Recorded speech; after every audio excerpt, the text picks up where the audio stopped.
Assam police ने देश के मशहूर गायक और संगीतकार भूपेंद्र हजारिका पर टिप्पणी को लेकर कांग्रेस के सीनियर नेता और लोकसभा में नेता प्रतिपक्ष मल्लिकार्जुन खड़गे के खिलाफ मामला दर्ज किया है। आरटीआई कार्यकर्ता राजू महंत की शिकायत पर रविवार को मामला दर्ज किया गया। खड़गे लिंगायत समुदाय के आध्यात्मिक नेता शिव कुमार स्वामी को भारत रत्न न देने पर नाराज थे। इसके बजाय भूपेंद्र हजारिका और नानाजी देशमुख को भारत रत्न देने पर शनिवार को उन्होंने सरकार की काफी आलोचना की थी।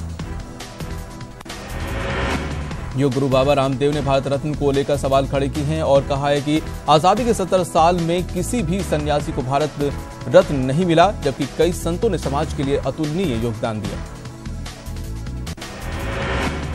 बाबा रामदेव ने यह भी कहा कि महर्षि दयानंद, स्वामी विवेकानंद और संत शिव कुमार स्वामी का योगदान क्या किसी से कम था, लेकिन उन्हें भारत रत्न नहीं मिला, जबकि उन्होंने मदर टेरेसा को भारत रत्न दिया क्योंकि वो ईसाई थीं। अन्य सन्यासियों को भारत रत्न नहीं मिला क्योंकि वो हिंदू थे। केंद्रीय मंत्री अनंत कुमार हेगड़े ने फिर एक भड़काऊ बयान दिया है। कर्नाटक के कोडागु में उन्होंने एक रैली में कहा कि अगर कोई शख्स हिंदू लड़की का हाथ छूता है तो उसके हाथ बचने नहीं चाहिए।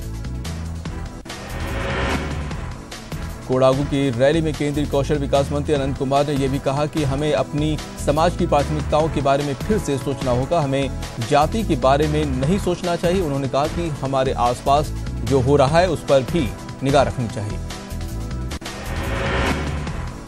केंद्रीय मंत्री नितिन गडकरी के उस बयान पर सियासी बवाल शुरू हो गया है जिसमें उन्होंने कहा था कि जनता को सब्ज बाग दिखाने वाले नेता अच्छे लगते हैं, लेकिन सपने पूरे नहीं हुए तो जनता पिटाई भी करती है।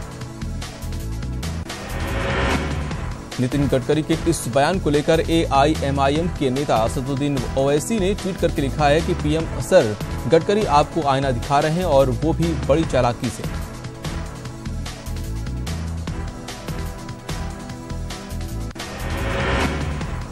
पीएम मोदी ने रविवार को केरल के त्रिशूर में कांग्रेस पर हमला बोला। पीएम ने कहा कि जो लोग भी विदेशी सरजमी पर भारत की जनता के दिए जनादेश को नीचा दिखाने के लिए गए थे, उन्हें जनता को जवाब देना होगा।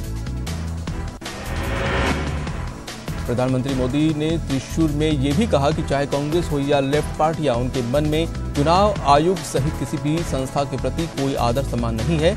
उनके लिए सभी संस्थाएं, चाहे वो सशस्त्र बल, पुलिस, सीबीआई या फिर कैग हो, सभी गलत हैं और केवल वही सही।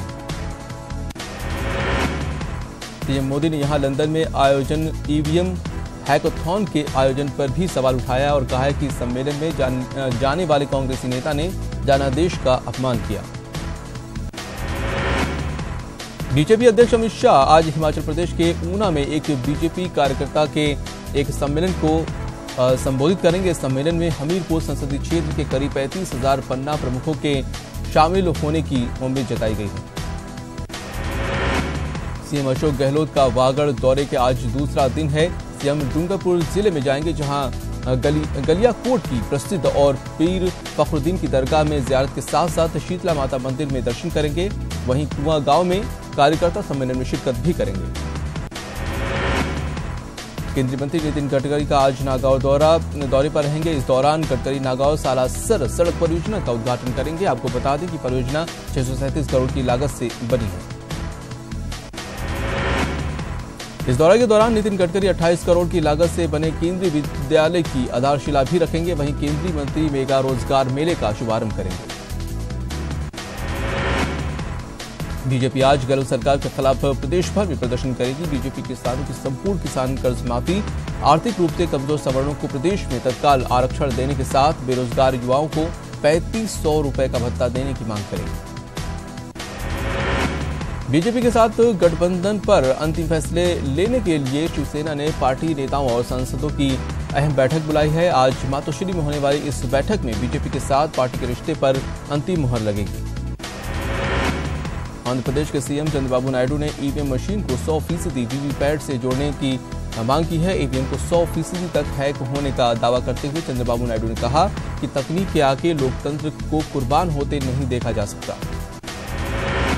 छत्तीसगढ़ के रायपुर में कांग्रेस अध्यक्ष राहुल गांधी की रैली की तैयारी पूरी हो चुकी है। मुख्यमंत्री भूपेंद्र बघेल खुद तैयारियों का जायजा लेने डीजीपी और मुख्य सचिव के साथ ज्योत्सव स्थल पहुंचे। राहुल की रैली को कृषि ऋण मुक्ति कार्यक्रम और किसान आभार सम्मेलन का नाम दिया गया है, जहां से राहुल किसानों को विधानसभा चुनाव जिताने के लिए धन्यवाद करेंगे और लोकसभा में जिताने की अपील करेंगे।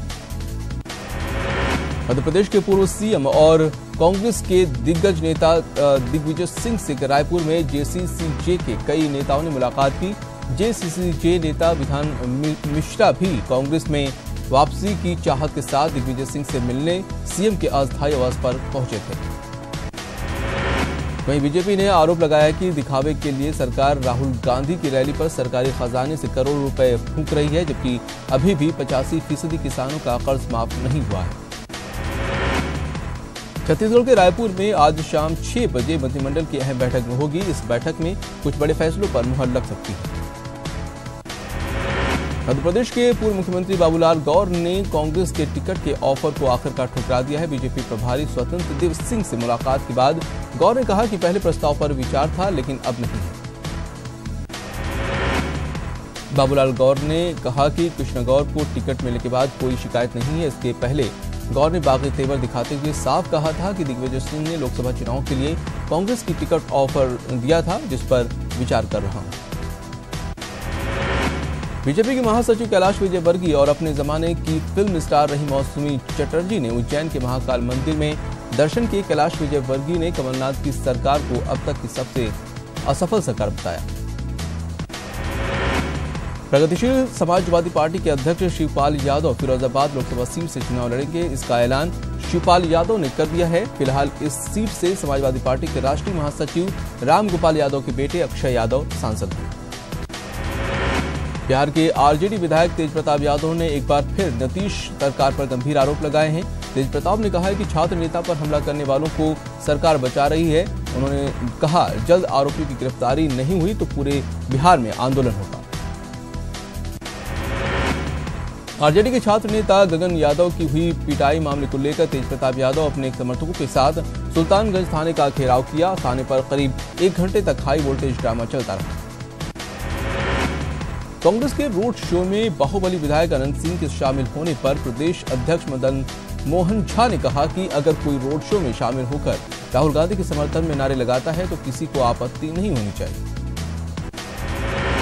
पटना में बिहार प्रादेशिक मारवाड़ी सम्मेलन की ओर से शहीदों के सम्मान में कार्यक्रम का आयोजन किया गया, जहां केंद्रीय मंत्री रविशंकर प्रसाद ने प्रदेश के 25 शहीदों के परिजनों को सम्मानित किया और कहा कि शहीदों के नाम पर सियासत नहीं होनी चाहिए। और इस बुलेटिन में इतना ही। दीजिए इजाजत। नमस्कार।